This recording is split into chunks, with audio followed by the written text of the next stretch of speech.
Conspiracy. Today I am just going to very quickly run through my deck list for Storm. This is what I've been playing CEDH wise lately. Um, Originally I played Slicer. You've seen Shogun of Anime, his Slicer deck. Originally that was what I played, and then I moved on to other colors, and so I figured I would go ahead and help him get set up with CEDH. So I helped build Slicer for him, and then I moved to Kinnan, Bonder Prodigy, which is a very popular CEDH deck right now, especially post bans and everything. Then from there, I went to Loot, the Key to Everything, the Teamer one, and whenever the Marvel Secret Lair got announced, I decided that I wanted to play Storm.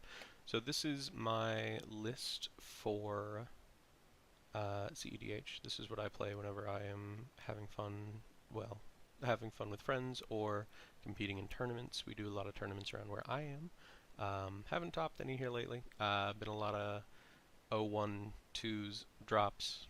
Unfortunate, but that's just how it goes whenever you don't get as much time to play as anybody else. But as you can see, it is a very low on creatures. So originally this started out, like I said, as my loot deck, so the land base is pretty similar there. I actually run more basics in this than I did in loot. I run most of my on and off color fetches, Arena of Glory to try and cheat Storm out with haste. Tends to be pretty good. Beseiju, of course, who doesn't like having the channel lands. I also run an Otawara in here. I actually run a normal Manamo from Kamigawa rather than Dol Amroth, so this list is a little bit outdated. I need to go through and fix up some of the versions on here. But yeah, no, my mana base, I'm pretty content with it right now. There are a couple of things that I would like to get a hold of, but generally speaking, you know, that's a Volk, and I don't really want to buy a Volk right now. All my other fetches and basics and everything like that, they're doing well enough as they are. Getting into actual game plan stuff, however, have a couple ways to do Infinite Storm. I can also just, you know, it's a very normal CEDH deck list.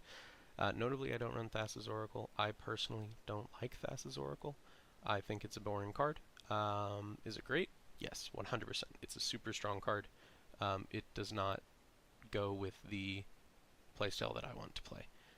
So instead, I run Crookshank Kobolds and Kobolds of Carekeep. Right over here, a Cloudstone Curio, and I think I've also got a Hullbreaker Horror in here. I don't run Tidespout in this build, but I have Hullbreaker, Kobolds. So I do Kobold Storm if I can help it. Now, if Kobold Storm isn't working and I've got a Hullbreaker out, I can also do it with the 0 mana artifacts, Chromox. It does cost nothing. However, notably, the imprint is a May ability, so if I have a Chromox and something like a Soul Ring, I can make infinite colorless that way. I don't have any of the filter artifacts in here, just because it's not usually something that I need. The Lion's Eye Diamond, I'm picking one up here soon. Right now I just have a proxied one because I don't want to go out and have to buy one, because as we can see over there, it is a hefty $420 right now. So I'm not buying any of those right now. Really, you know, looking down here, my curve is super low. I prefer to play things on the 1, 2, 3, 4 mana, not even 4 really.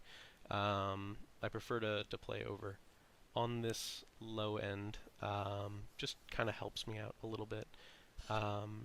However, I do run a Song of Creation, and by that same merit, I run Ulamog, Infinite Gyre.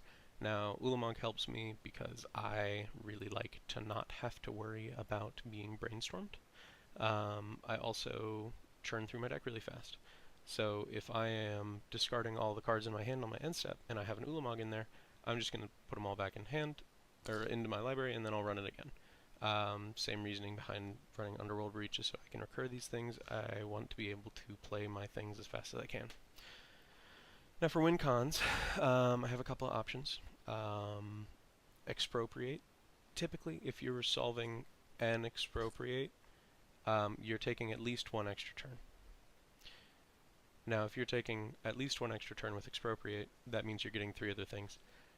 If you cast 5 copies of expropriate, you're probably winning that game. Tasha's Hideous Laughter. Turns out, if people mill 120 mana value worth of cards, they don't have many cards left. So, I also run Seasons Past and a couple other, I'm trying to find it in here. I run a couple other turn spells. Mystical Tutor, so I can do the loop with Nexus of Fate and Seasons Past and Mystical Tutor. A bunch of the things in here are just normal, like what you would see in everyday counterspell CEDH packages. So I run Offer, Born Upon a Wind. It's not a counterspell, but still. Consign to Memory, Modern, and Vintage and Legacy's darling right there. Psych Rift, Deflecting Swat, all the free spells that I can. The only things that I'm not running, I think, is... I don't think I'm running any more of the... I don't think I run Pact in here. I think I took Factor Negation out. Which is funny because instead I run Summoner's Pact so that I can get my Kobolds and do Kobold Storm. Which is objectively a more fun way for me to do things. Artifacts, rather. I also have Aetherflux Reservoir, just as a backup. If everything has gone to shit and I need a way to kill somebody, I have an Aetherflux Reservoir. Notably, I do run in here a... Where is it? It's not got shot. Skullcrack. Players can't gain life this turn. Damage can be prevented this turn. If somebody has a One Ring out and they're like, oh, I'm not going to die, I'll be fine. I have a One Ring. I've got protection from everything. Well, if you want to get around the damage prevention part, you can just run a Skullcrack, and you can just hit somebody like that. That is the same reason as to why the Slicer deck list that Shogun of Anime is running has a Sunspine Links, because it does say on there players can't gain life this turn. So yeah, I run a bunch of ways around that because that's what I see in my community. We can run through a couple of test hands. You know, it's 40% of mine is mana, or is blue mana rather. 20% is red. 19 is green. So you know that's just how it goes. But we'll deal another hand real fast and just take a look at some of these. So in this instance, you know, Taiga, Bauble, Lion's Eye Diamond. Tap the Taiga for a Delighted Halfling. You've got 2 artifacts out. That means next turn you can probably get a Thoughtcast down, draw some more cards. The Flooded Strand also is helping there. We'll just see. Okay, there's a Tasha's Hideous Laughter. Cool. So you've got Taiga, LED, and the Delighted Halfling and the Flooded Strand. So you've got 1, 2, 3, 4, 5, 6, whatever. Probably don't crack the Lion's Eye Diamond there. You've got enough mana to make Storm come out on turn 3 or 4. Notably, I don't run many lands. This is more than I actually want to be running. I tend towards about 26-ish in my decks, just because I like to be able to pack it full of other things. So even looking at like the Hogak deck list, that's running more lands than I want to, but that's because I have Lumra and I have Life from the Loam. I'm probably going to cut some more stuff and put in more lands. I don't want to be running this many lands, but at that point, you know, that deck needs a Boseiju. That deck needs to have the fetches. That deck probably wants some of the other sacrifice lands that will get recurred through Life from the Loam. It's also going to fill my library more. That's what I want to see. But we'll go into the playtest. We will just go ahead and restart it real fast. Okay, so One Ring, Brain Freeze, Consign, Delighted Halfling, Mental Misstep, Mountain, Veil of Summer. This is one lane I don't like it. So I'm just gonna go back and I'm gonna take my first one. Nexus of Fate, Brain Freeze, Scalding Tarn, Nature's Claim, Worldly Tutor, Flooded Strand, and a Skullcrack. So we've got 2 lands here. We don't have any mana ramp though. another one of those I just don't really like. I'll go to 6. You know, I'm not worried about going down for those. So let's take a look. We've got a Noxious Survival, got a Wooded Foothills. In this instance, I'm more inclined to keep it. I would probably put back the Skullcrack, so we'll just put it on top of there. Actually, I'll draw that and move it to the bottom, which is what I'm supposed to do. So, draw for turn. You've got an offer you can't refuse. Play a Wooded Foothills, crack it. Fetch up a... Lord, how do I... There we go. Wooded Foothills, probably just grab a Taiga. I mean, at this point, probably not a Taiga, honestly. Grab a Trop. Put the Trop on. Close and shuffle. I would play out the Mox Opal, and then pass the turn from there. Next turn, we've got a Chain. Okay, cool. Play the Island. Nobody thinks we're doing anything. That's right. We've got 3 or 4 pieces of interaction in hand. That's where I want to be in my environment. We see a lot more turbo decks, so I don't want to be dealing with those.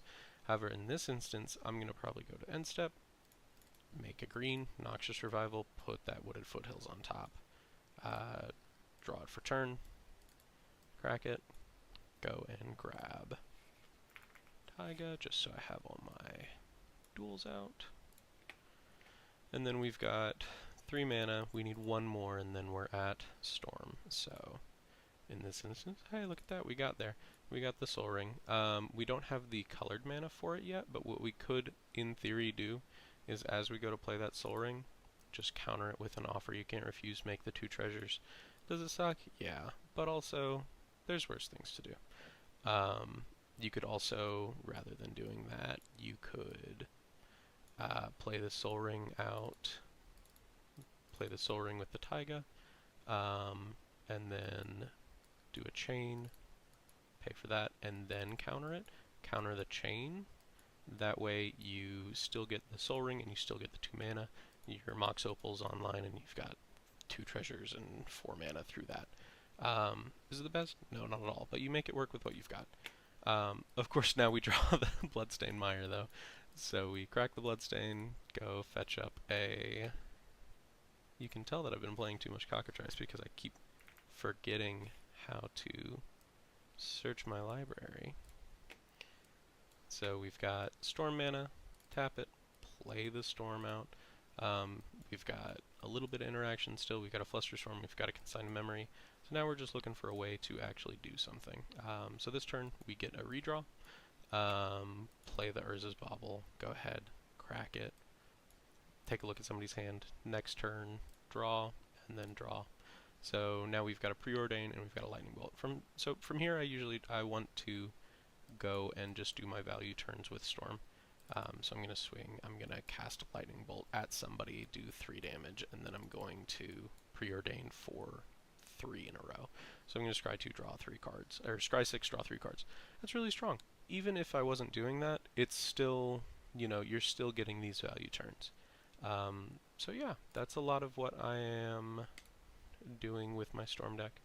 I hope you all enjoyed. If there's anything that needs further expanding upon, just let me know. Happy to keep talking about it a little bit more. I will hopefully have some gameplay up here soon. It's been a little tough to get everybody in a group right now. We've all been snowed in, so Spelltable isn't really wanting to cooperate, but I will hopefully be back with some more. Check us out on TikTok, check us out on Blue Sky. It's Cardboard Conspiracy everywhere we are. Yeah, we'll see y'all for the next video.